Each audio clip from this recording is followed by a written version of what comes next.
সবাই ভালো আছেন, সুস্থ আছেন, দীপ্ত টিভির সঙ্গেই আছেন। বাঙালির যেন অনেকগুলো পরিচয়ের মধ্যে একটা পরিচয় হলো 12 মাসে 13 পার্বণ।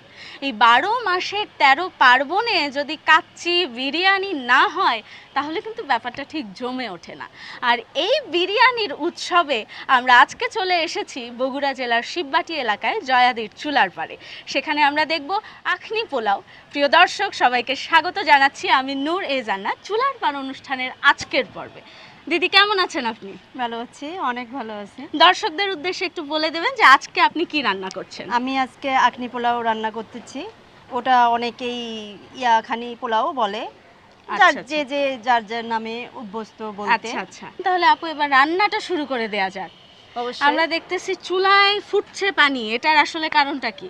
এখানে যে আমরা মাংস যেটা নিছি না, হ্যাঁ, ওটা একটা মানে সিদ্ধ করতে হবে। আচ্ছা আচ্ছা, ওটা সিদ্ধ করে আমরা চালটা আগে ভিজিয়ে রাখবো। আচ্ছা আচ্ছা। তাহলে শুরুতে আমরা কি করব? যেহেতু দর্শক আপনারা দেখছেন যে পানি ফুটছে, তো আমরা এখন কি করব? এখন প্রথমে আমরা চালটা ভিজিয়ে রাখবো। আচ্ছা,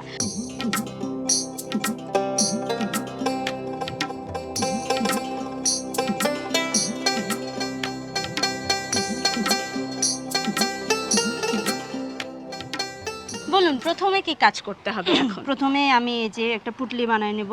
পুটলি? হ্যাঁ, এখানে আচ্ছা। সমস্ত মশলা দিয়ে এখানে আমি সিদ্ধ বসায় দিব মাংস দিয়ে। এটাই কি এটার বিশেষত্ব? এটাই বিশেষত্ব। এটা আচ্ছা, আচ্ছা। এটা মানে পুরা ঘ্রাণ এখানে বের হবে মশলা। আচ্ছা আচ্ছা, নির্যাসটা একদম পানির সঙ্গে মিশে যায়। আচ্ছা, তো আমরা কোন মশলাটা আগে দেব একটু বলবেন? আমি আপনার হাতে এগিয়ে দেব, আপনার কষ্ট করতে হবে আগে না, ওটা পুরাটাই একে একে করে দিতে হবে। আচ্ছা, আমরা তো গরম মশলার থালাটা একদম হাতে নিয়ে নিয়েছি, তো ভালো হবে আপনি আমাকে মেপে মেপে হাতে দেবেন। আর দর্শকদের উদ্দেশ্যে একটু বলবেন কতগুলো পাতিয়া দিয়েছি হস্ত, আপনি এবার